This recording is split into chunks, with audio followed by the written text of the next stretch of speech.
Young Bruce Wayne was just a boy, full of life and laughter. He played with his friend Rachel Dawes in the gardens of his grand home. A simple game of hide-and-seek changed everything. He fell. Down he went, into an old, forgotten well. It was dark, it was cold. He was alone. The fall hurt, but not the thing he'd remember most. A sudden rush of wings, a flurry of dark shapes, bats. They were everywhere. Their cries echoed in the well, terror he had never known. A fear that seeped deep and stayed. His father pulled him out, but the fear stayed. It clung to him like a shadow. Memory of the bats, leathery wings, piercing shrieks. Those images haunted his quiet moments. He felt small and weak. That fear made him ask to leave the opera early. That choice would change everything. Performers dressed as bats overwhelmed him. He needed to escape the theater, away from the well and the creatures. The cool night air seemed like relief. Instead, they walked into a dark alley. A man with a gun appeared. His voice was harsh and desperate. Senseless violence. Bruce's world was torn apart. He watched, helpless, as his parents were taken. The well's fear paled beside this new wound of loss. He was alone again, without his father. Fear mixed with terrible grief, and a burning anger with nowhere to go. As Bruce grew, so did that fear and anger. They twisted together, shaping the man he would become. He left Gotham, a city of ghosts. He wandered the world searching for answers, looking to understand the darkness inside him, searching for a way to fight the injustice that stole his childhood. His journey was long and lonely, a pilgrimage into pain. Bruce's travels eventually led him to the snow-capped peaks of the Himalayas, a world away from the crime-ridden streets of Gotham. It was there he found the League of Shadows, a secret society of warriors led by the mysterious Ra's al Ghul. They saw the fire burning within him, the raw potential hidden beneath his pain and anger. They offered him a new path, a way to channel his rage.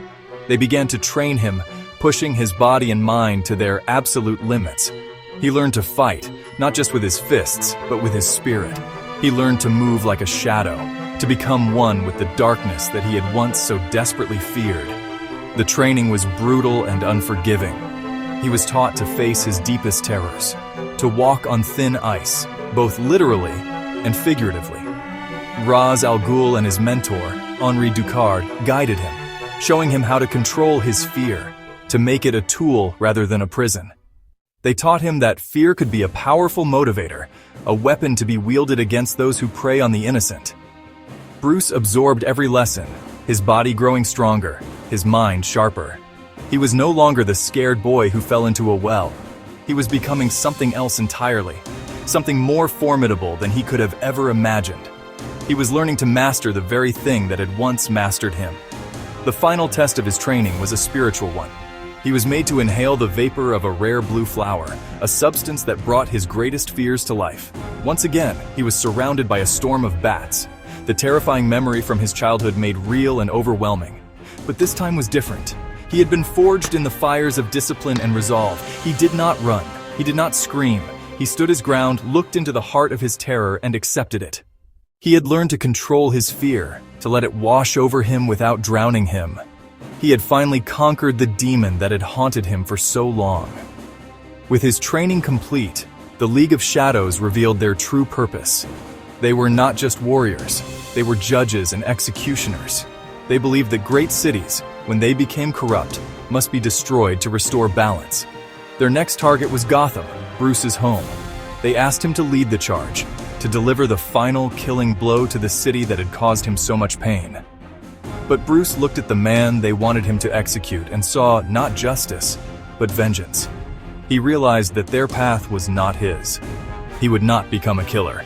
He refused their offer, choosing to fight for justice, not destruction. In a fiery act of defiance, Bruce escaped the League of Shadows. He did not kill Ra's al Ghul. He saved Ducard from the collapsing temple. He would not take a life. He returned to Gotham, a city drowning in corruption and despair, but now he had a purpose. He knew he had to fight for his home, but he could not do it as Bruce Wayne.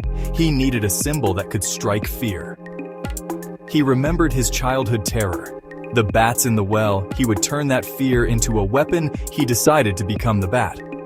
He reached out to Lucius Fox Lucius in Applied Sciences with access to incredible tech. A durable, fireproof suit, a high-tech vehicle, an arsenal of gadgets. Bruce found an ally in Sergeant Jim Gordon. Gordon had comforted young Bruce the night his parents died. Now they formed a secret alliance. By day, Bruce played the careless billionaire. By night, he became Batman, a silent guardian. Rachel Dawes worried. She saw only the reckless playboy. Batman moved through the shadows. He dismantled criminal operations, striking fear into mobsters who once ruled the city. But a new threat emerged. Dr. Jonathan Crane, the Scarecrow. This toxin turned people's worst nightmares into reality. The toxin spread through the city, plunging civilians into paralyzing terror. Batman discovered Scarecrow was a pawn in a much larger plan. The true mastermind behind the chaos was none other than Ra's al Ghul, who had survived the temple's destruction and come to Gotham disguised as Henri Ducard. The League of Shadows was here to finish what they had started.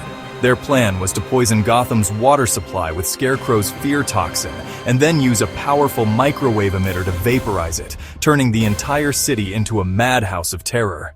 The ensuing panic and destruction would cleanse the city, according to their twisted philosophy. Batman now faced the man who had trained him, his mentor turned mortal enemy, in a battle for the very soul of Gotham.